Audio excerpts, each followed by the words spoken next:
ہر مشکل جائز مقصد کو پورا کرنے کے لیے سورہ کوثر کا مجرب عمل۔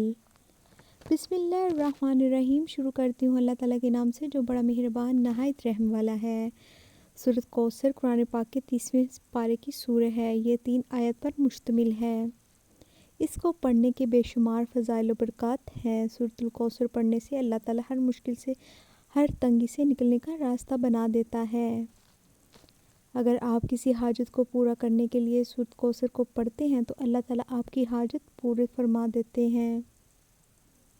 پڑھنے کا طریقہ: پہلے 2 رکعت نماز نفل حاجت کی نیت سے ادا کرنے ہیں۔ ہر رکعت میں 1 مرتبہ سورۃ فاتحہ پڑھنے کے بعد 11 مرتبہ سورۃ کوثر اور 11 مرتبہ سورۃ اخلاص پڑھنی ہے۔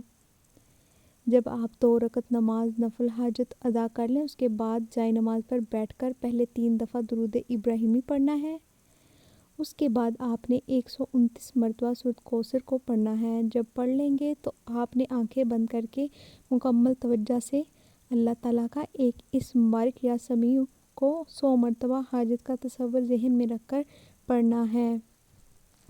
آخر میں 3 دفعہ درود ابراہیمی پڑھ کر رو رو کر اللہ تعالیٰ سے حاجت کے لیے دعا کریں۔ انشاءاللہ جو بھی مانگیں گے صبح ہونے سے پہلے حاجت پوری ہو جائے گی۔ اگر آپ نے ابھی تک ہمارے چینل کو سبسکرائب نہیں کیا تو ہماری حوصلہ افزائی کے لیے چینل کو سبسکرائب کر لیں۔ جزاک اللہ۔